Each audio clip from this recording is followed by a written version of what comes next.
Akkam jirtu jaalatamtoonni fi kabajamtoonni miseensa chaayinaalee miilii miidiyaa ani galata waaqayyoo nagaa koodha. Isiniifis nageenyi waaqayyoo isiniif haa baay'atu jecha har'a gaaffii tokkoon isiniif qabadhee dhiyaadhe hiriyoota keessan bira akka ga'uuf sheer gochuun dagatina. Dhuguma hiriyoonni keessan, obboleewwan keessan, obboleettiin keessan akkasumas maatiin keessan, firoonni keessan, ollaan keessan yeroo amantaa ishii dhugaa gananii raajota sobduudhaan furataman laphee keessanirraa gadditanii fi beektu, laphee keessanirraa naatanii fi beektu. Isinoo amantii keessanitti cimoodha. Waa'ee amantii keessanii ni beektu, ni dubbistu, ni barattu, ni gaafattu.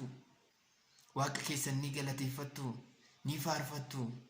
Cubbuu keessanii gaabbii ni galtu. Akkasumas mana amantaa ni deemtu.